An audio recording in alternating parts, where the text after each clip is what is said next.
Hello दोस्तों, good morning. स्वागत है एक बार फिर से आप सभी का Mishra ji technical YouTube channel में। दोस्तों आज है 22 सितंबर और आज की इस वीडियो में हम लोग बात करने वाले हैं 22 सितंबर 2020 के करंट अफेयर के सभी इंपॉर्टेंट क्वेश्चंस के बारे में। तो अगर वीडियो पसंद आए दोस्तों तो वीडियो को लाइक और शेयर करना मत भूलिएगा। चैनल पर अगर आप पहली बार आए हैं तो चैनल को सब्सक्राइब भी कर दीजिए, बेल आइकन को प्रेस कर दीजिए डेली वीडियो की नोटिफिकेशन पाने के लिए।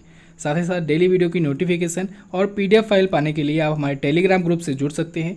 22,000 मेंबर्स जुड़े हुए हैं, इसी ग्रुप को आपको ज्वाइन करना है। चलिए बात करते हैं लास्ट डे के क्वेश्चंस की। लास्ट डे का हमारा पहला क्वेश्चन था 1 अप्रैल 2020 को केनरा बैंक में किस बैंक का विलय हुआ? तो सिंडिकेट बैंक का विलय हुआ केनरा बैंक में। 10 बड़े बैंकों का विलय हुआ था 4 बड़े बैंकों में। तो इस पर मैंने आपको वीडियो दी है, आप देख सकते हैं। भारत के राष्ट्रीय सुरक्षा सलाहकार कौन हैं? तो अजीत डोभाल जी हैं। इन दोनों क्वेश्चंस के बारे में जिन लोगों ने करेक्ट और डिटेल में आंसर किया था, ऐसे टॉप 15 लोगों के नाम मैं आपको वीडियो के एंड में बताऊंगा। चलिए बात करते हैं आज के दिन के पहले क्वेश्चन की। तो आज के दिन का हमारा पहला क्वेश्चन है, प्रत्येक वर्ष 21 सितंबर को कौन सा दिवस मनाया जाता है? अब ध्यान से देखिएगा, इसी एक क्वेश्चन में आपको 3 क्वेश्चन मिलने वाले हैं, ठीक है। तो 21 सितंबर को दोस्तों मनाया जाता है विश्व शांति दिवस और विश्व अल्जाइमर दिवस। ये दोनों दिवस मनाया जाता है 21 सितंबर को। और एक और इम्पॉर्टेंट डे मनाया गया, अंतर्राष्ट्रीय तटीय स्वच्छता दिवस। ये इस बार 19 सितंबर को मनाया गया। इस पर अभी भी हम लोग चर्चा करेंगे, ठीक है। सबसे पहले बात करते हैं विश्व शांति दिवस की। तो विश्व भर में, दुनिया भर में दोस्तों शांति कायम रखने, शांति की भावना बनाए रखने के लिए ही ये मनाया जाता है यूनाइटेड नेशंस ऑर्गेनाइजेशन के द्वारा। ये प्रत्येक वर्ष मनाया जाना शुरू हुआ 1981 से। 21 सितंबर को प्रत्येक वर्ष तब से मनाया जाना शुरू हुआ। इस बार की थीम है शेपिंग पीस टुगेदर। अब थीम इसकी छोटी है और मैंने आपको कई बार बताया है, जब भी थीम छोटी हो तो फिर उसके पूछे जाने के चांसेस बढ़ जाते हैं। तो याद रखिएगा, थीम है इसकी शेपिंग पीस टुगेदर। इसके बाद विश्व अल्जाइमर दिवस, ये भी दोस्तों मनाया जाता है 21 सितंबर को। प्रत्येक वर्ष 21 सितंबर को विश्व अल्जाइमर दिवस, वर्ल्ड अल्जाइमर डे मनाया जाता है। क्यों मनाया जाता है? अल्जाइमर रोग के बारे में और इससे रिलेटेड जो अफवाहें हैं उसके बारे में लोगों में जागरूकता फैलाने के लिए, ठीक है। अल्जाइमर रोग दोस्तों बेसिकली एक दिमाग से संबंधित रोग होता है, बीमारी होती है। इसमें लोग चीज़ों को भूलने लगते हैं। तो इसी अल्जाइमर रोग के बारे में लोगों में जागरूकता फैलाने के लिए ही ये मनाया जाता है। और ये कब से मनाया जाना शुरू हुआ?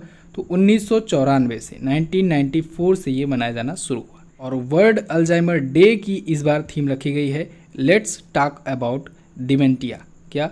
Let's talk about dementia. अब बात करते हैं अंतर्राष्ट्रीय तटीय सुरक्षा दिवस की। ये दोस्तों प्रत्येक वर्ष सितंबर महीने के तीसरे शनिवार को मनाया जाता है। ध्यान रखिएगा, सितंबर महीने के तीसरे शनिवार को मनाया जाता है। इस बार पड़ा था 19 सितंबर को, इस वजह से 19 सितंबर को मनाया गया, ठीक है। अंतर्राष्ट्रीय तटीय स्वच्छता दिवस क्यों मनाया जाता है?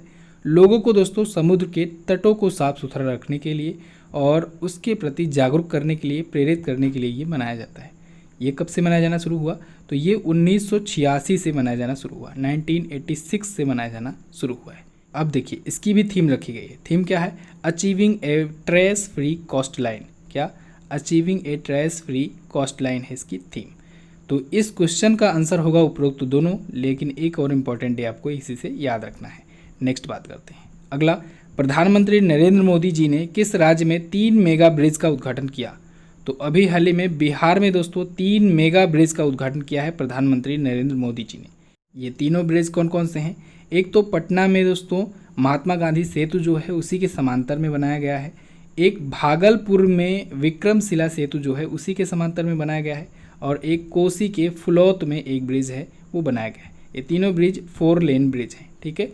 अब इन तीनों का उद्घाटन किया प्रधानमंत्री मोदी जी ने वर्चुअल तरीके से, वीडियो कॉन्फ्रेंसिंग के थ्रू। अच्छा, इसी के साथ में प्रधानमंत्री मोदी जी ने बिहार के 45,945 गाँवों में, कितने गाँवों में? 45,945 गाँवों को ऑप्टिकल फाइबर इंटरनेट सर्विस से जोड़ने वाली एक सर्विसेज का भी शिलान्यास किया है। यानी इतने गाँवों को, 45,945 गाँवों को बिहार के ऑप्टिकल फाइबर इंटरनेट सर्विसेज से जोड़ा जाएगा। क्लियर? पिछले 12 दिनों में दोस्तों 18,695 करोड़ की परियोजनाएं, प्रोजेक्ट्स जो हैं बिहार के लिए उद्घाटन की गई हैं या फिर उनका शिलान्यास किया गया है। अभी आपको याद होगा, कुछ दिन पहले ही प्रधानमंत्री मोदी जी ने पेट्रोलियम से रिलेटेड 3 प्रोजेक्ट्स जो हैं उसको लॉन्च किया था, उसका उद्घाटन किया था। चलिए अब आया है बिहार, तो बिहार देख लेते हैं मैप में कहाँ पर है। ये रहा बिहार। बिहार की राजधानी पटना। बिहार के करंट टाइम पर चीफ मिनिस्टर हैं नीतीश कुमार जी, जनता दल पार्टी से। फागू चौहान जी यहाँ के हैं गवर्नर। पटना हाई कोर्ट के चीफ जस्टिस हैं दोस्तों करंट टाइम पर संजय करोल जी। बिहार अपना बॉर्डर किससे किससे शेयर करता है, तो ये अपना बॉर्डर दोस्तों शेयर करता है उत्तर प्रदेश से, झारखंड से और पश्चिम बंगाल से। क्लियर है बिल्कुल। चलिए नेक्स्ट बात करते हैं। नेक्स्ट है, हाल ही में भारत ने किस देश को $250 मिलियन का सॉफ्ट लोन दिया। तो अभी हाल ही में भारत ने मालदीव को दोस्तों $250 मिलियन का सॉफ्ट लोन दिया है। भारत की तरफ से SBI ने दिया है, स्टेट बैंक ऑफ इंडिया के द्वारा ये दिया गया है। क्यों दिया गया है? कोविड-19 महामारी के बचाव में दोस्तों आर्थिक प्रभाव जो आया है, इकोनॉमिकल इफेक्ट जो पड़ा है, उसको कम करने के लिए मालदीव की सहायता की गई है एक प्रकार से। अब मालदीव को दिया गया है तो हम लोग मालदीव के बारे में जानेंगे। वर्ल्ड मैप पे चलिए देखते हैं मालदीव है कहाँ पर। तो दोस्तों मालदीव भारत का ही पड़ोसी है, एक द्वीप देश है। सबसे पहले देख लीजिए, ये रहा हमारा प्यारा भारत। यहाँ से अगर हम लोग दक्षिण दिशा में आएंगे तो यहीं पर छोटा सा एक द्वीप देश आपको मिल जाएगा, मालदीव। देखिए बहुत ही छोटा देश है मालदीव। ओके, ये रहा मालदीव। मालदीव की राजधानी होती है दोस्तों माले, और यहाँ की करंट टाइम पर प्रेसिडेंट हैं इब्राहिम मोहम्मद सोलिह। यहाँ की करेंसी होती है मालदीवियन रुपया। क्लियर बिल्कुल। अगला है, हाल ही में संसद के किस सदन में राष्ट्रीय रक्षा विश्वविद्यालय विधेयक 2020 पारित हुआ। तो दोस्तों अभी हाल ही में लोकसभा में राष्ट्रीय रक्षा विश्वविद्यालय विधेयक 2020 पारित हुआ है। इस विधेयक के अकॉर्डिंग क्या होगा, इस बिल के अकॉर्डिंग क्या होगा, इसमें दोस्तों गुजरात में नेशनल डिफेंस यूनिवर्सिटी बनाने की स्थापना करने की घोषणा की गई है या फिर प्रावधान है। ठीक है, इस बिल में ये कहा गया है कि गुजरात में नेशनल डिफेंस यूनिवर्सिटी बनाई जाएगी। अगर ये बिल पास हो जाता है, अगर कानून बन जाता है, तो गुजरात में नेशनल डिफेंस यूनिवर्सिटी की स्थापना की जाएगी। क्लियर। इससे क्या होगा, इससे दोस्तों डिफेंस सेक्टर में रिसर्च और डेवलपमेंट बढ़ सकेगा, साथ ही साथ नॉलेज में भी वृद्धि होगी। ओके, तो लोकसभा में ये बिल लाया गया है।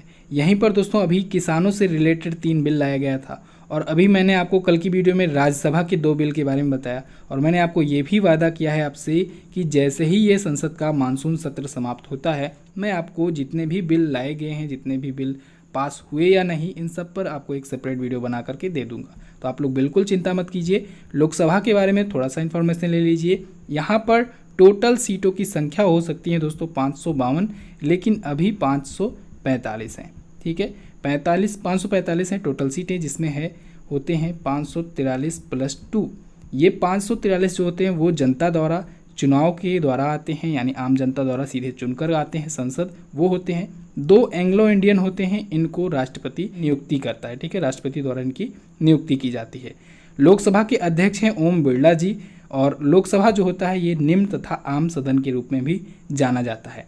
राज्यसभा जो होता है वो उच्च सदन और अस्थायी सदन के रूप में जाना जाता है, जबकि लोकसभा जो होता है ये निम्न तथा आम सदन के रूप में जाना जाता है। ठीक है, इसे कभी भी भंग किया जा सकता है, क्योंकि जनता द्वारा चुन करके आते हैं तो दोबारा से चुनाव किया जा सकता है, लेकिन राज्यसभा के केस में ऐसा नहीं होता है। अगला देखते हैं, हाल ही में किसे चिकित्सा शिक्षा के लिए IG नोबेल पुरस्कार 2020 से सम्मानित किया गया।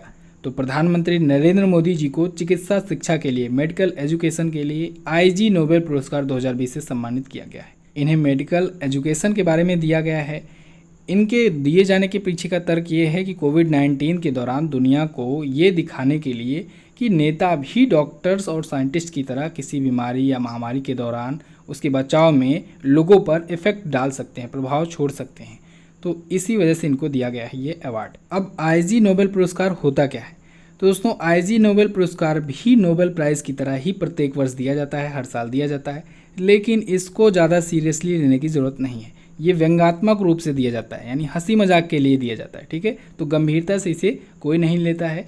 तो ये IG नोबेल पुरस्कार है। ठीक है, ये किसके द्वारा दिया जाता है? तो ये अवार्ड जो होता है दोस्तों एनल्स ऑफ इम्प्रॉबेबल रिसर्च के नाम की एक पत्रिका है, एक मैगजीन है, हास्य पत्रिका है, उसके द्वारा दिया जाता है।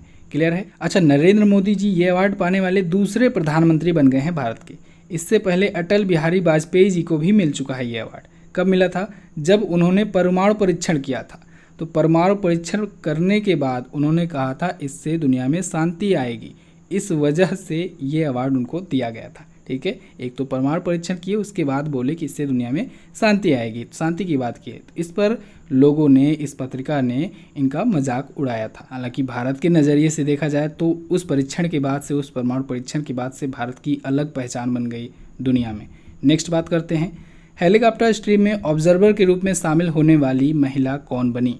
तो दोस्तों अभी हाल ही में सब लेफ्टिनेंट कुमुदनी त्यागी और सब लेफ्टिनेंट रीति सिंह, इन दोनों को दोस्तों हेलीकॉप्टर स्ट्रीम में ऑब्जर्वर के रूप में शामिल किया गया है इंडियन नेवी में, भारतीय नौसेना में। ओके, तो इनको नौसेना की हेलीकॉप्टर स्ट्रीम में ऑब्जर्वर के रूप में शामिल किया गया है, यानी एयरबोर्न टेक्नीशियन के रूप में शामिल किया गया है। और भारत के इतिहास में पहली बार ऐसा हुआ है जब महिलाओं को इसमें शामिल किया गया है।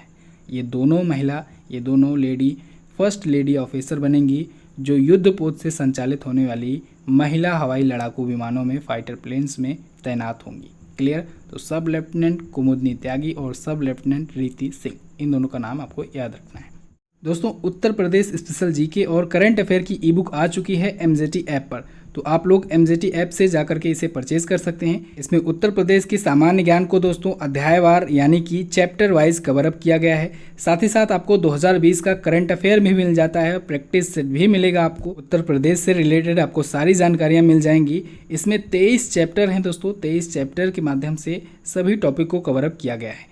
अभी दोस्तों 29 रुपये का है, लेकिन कुछ घंटों के लिए आपके लिए विशेष ऑफर है। 24 घंटों के लिए 50% ऑफ किया गया था, उनमें से कुछ घंटे बचे हुए हैं। जब ये आज की वीडियो अपलोड होगी उसके कुछ ही घंटों बाद ये ऑफर समाप्त हो जाएगा। तो जाइए जल्दी से MZT ऐप ओपन कीजिए, उसके बाद चेक कीजिए कि क्या अभी भी ऑफर चल रहा है क्या। अगर ऑफर के तहत आप लेते हैं तो सिर्फ 15 रुपये में ये ई बुक आपको मिल जाएगी। और अगर आप नए यूज़र हैं MZT ऐप के तो आपको 30 कॉइन्स भी बिल्कुल फ्री में मिल जाएगा, यानी कि 3 रुपये आपके लेस हो जाएंगे, यानी डिस्काउंट के ऊपर से डिस्काउंट। अगर आप अभी लेते हैं तो सिर्फ 12 रुपये में आपको ई बुक मिल जाएगी। नेक्स्ट बात करते हैं। अगला, फिच रेटिंग ने वित्तीय वर्ष 2020-21 के लिए भारत की GDP ग्रोथ रेट का अनुमान कितना लगाया? तो फिच रेटिंग ने भी अपना अनुमान जारी कर दिया है फाइनेंशियल ईयर 2020-21 के लिए भारत की GDP ग्रोथ रेट का। इसने कितना बताया? -8.6% का। अब देखिए दोस्तों, जैसा कि मैंने आपको पहले भी बताया, इससे रिलेटेड 3 से 4 क्वेश्चन हम लोगों ने कवर अप किया और उसमें सभी ने दोस्तों अपना अनुमान माइनस में भारत की GDP ग्रोथ रेट का लगाया है। लेकिन एक बात सभी में कॉमन रही कि सभी ने अगले वित्तीय वर्ष यानी 2021-22 वाले फाइनेंशियल ईयर के लिए भारत की GDP ग्रोथ रेट का अनुमान प्लस में 5% से ज़्यादा का बताया हुआ है। ठीक है, जैसे फिच रेटिंग ने बताया है 2021-22 के फाइनेंशियल ईयर के लिए +5%, किसी ने 10%, किसी ने 12%, किसी ने 8% प्लस में बताया है अगले फाइनेंशियल ईयर के लिए। इस बार के फाइनेंशियल ईयर को अगर हम लोग रिवाइज करें GDP ग्रोथ रेट के अनुमान को, तो दोस्तों मूडीज़ ने बताया सबसे पहले -11.5%, केयर रेटिंग्स ने बताया कि -8.0% से -8.2% के बीच में रहेगी। इसके बाद -9.0% क्रिसिल ने बताया और -9% ही बताया ADB ने, एशियन डेवलपमेंट बैंक ने। क्लियर है बिल्कुल? तो फिच रेटिंग ने -8.6% बताया है। GDP होता क्या है, फिर से रिवाइज कर लेते हैं हम लोग। GDP जो होता है ग्रॉस डोमेस्टिक प्रोडक्ट, इसका मतलब है किसी एक फाइनेंशियल ईयर में किसी एक देश के अंदर, सीमाओं के अंदर जितने भी सेवाओं का और उत्पादों का उत्पादन होता है उसे ही कहा जाता है ग्रॉस डोमेस्टिक प्रोडक्ट, यानी सकल घरेलू उत्पाद। अब वो प्रत्येक वर्ष, प्रत्येक फाइनेंशियल ईयर में कितना % से ग्रो करता है या कितना % से डिक्रीज होता है, उसे ही कहा जाता है GDP ग्रोथ रेट। लेकिन वो सही तरीके से एक्चुअल कितना है उसको सरकार द्वारा ही बताया जाता है। बाकी जो एजेंसियां होती हैं वो अनुमान लगाती हैं। आपको कहीं पर भी क्वेश्चन में दिखेगा तो यहाँ दिखेगा कि ग्रोथ रेट का अनुमान लगाया, तो सभी जो हैं वो अनुमान लगाती हैं, अपना प्रेडिक्शन बताती हैं, ठीक है, कितना हो सकता है। लेकिन ऑफिशियल क्या रहा ये तो देश को ही मालूम होगा। नेक्स्ट बात करते हैं। अगला, हाल ही में किस कंपनी को उसके सभी उत्पादों के लिए BIS सर्टिफिकेट दिया गया? तो अभी हाल ही में दोस्तों HOCL को, HOCL यानी हिंदुस्तान ऑर्गेनिक केमिकल्स लिमिटेड को दोस्तों BIS सर्टिफिकेट यानी ब्यूरो ऑफ इंडियन स्टैंडर्ड का सर्टिफिकेट दिया गया इसके सभी उत्पादों के लिए, यानी इसके जितने भी प्रोडक्ट्स आते हैं उन सभी प्रोडक्ट को BIS सर्टिफिकेट दिया गया है। ठीक है, HOCL दोस्तों एक टॉप केमिकल इंडस्ट्री है। इसका हेडक्वार्टर है मुंबई में। 1960 में हुई थी इसकी स्थापना और इसके CMD हैं यानी चेयरमैन एंड मैनेजिंग डायरेक्टर हैं SB भिडे। कौन है? SB भिडे। अच्छा दोस्तों, कल ही मैंने आपको महारत्न कंपनियों पर दी है वीडियो और उसमें मैंने आपको महारत्न, नवरत्न और मिनीरत्न के बारे में बताया है। साथ ही साथ वीडियो के एंड में आपको एक ऐसी ट्रिक बताई है, कमाल की ट्रिक बताई है मैंने, जिससे आप जितने भी महारत्न कंपनियां हैं उनके हेडक्वार्टर को चुटकियों में याद रख लेंगे। तो आप लोग बहुत ही आसानी से याद रख सकते हैं सभी के हेडक्वार्टर का नाम, और महारत्न कंपनियों से क्वेश्चन तो बनते ही हैं। आप लोग कल की वीडियो को जरूर देखिएगा, यहाँ ऊपर कार्ड बनकर आ रहा है, यहाँ से भी देख सकते हैं। बात करते हैं अगले क्वेश्चन की। नेक्स्ट, भारत के कितने सागर तटों को ब्लू फ्लैग अंतर्राष्ट्रीय इको लेवल दिए जाने के लिए सिफारिश की गई? तो अभी हाल ही में भारत द्वारा 8 भारत के सागर तटों को ब्लू फ्लैग अंतर्राष्ट्रीय इको लेवल दिए जाने की सिफारिश की गई है। किसके द्वारा? इसकी घोषणा दोस्तों केंद्रीय पर्यावरण, वन और जलवायु परिवर्तन मंत्री जो हैं प्रकाश जावड़ेकर जी, उन्होंने किया एक वर्चुअल कॉन्फ्रेंसिंग के थ्रू। ठीक है, समझिएगा इस क्वेश्चन को। भारत के 8 सागर तट को ब्लू फ्लैग अंतर्राष्ट्रीय इको लेवल का सर्टिफिकेट दिए जाने के लिए सिफारिश की गई। अब ये सर्टिफिकेट देगा कौन? ये सर्टिफिकेट दोस्तों डेनमार्क की एक संस्था है, फाउंडेशन फॉर एनवायरनमेंट एजुकेशन, उसके द्वारा ही दिया जाता है। किसे दिया जाता है? जो विश्व भर में सबसे स्वच्छ सागर के तट होते हैं, जो कोस्टल होते हैं सागर के, उनको दिया जाता है। तो ऐसे 8 सागर तटों को भारत की तरफ से रिकमेंड किया गया है। अब ये 8 सागर तट कौन कौन से हैं, जल्दी से मैं उनका नाम बोल रहा हूँ, आप लोग नोट डाउन करना चाहो तो नोट कर लो, क्योंकि कई लोग हैं जो बड़े एग्जाम्स की भी तैयारी कर रहे हैं।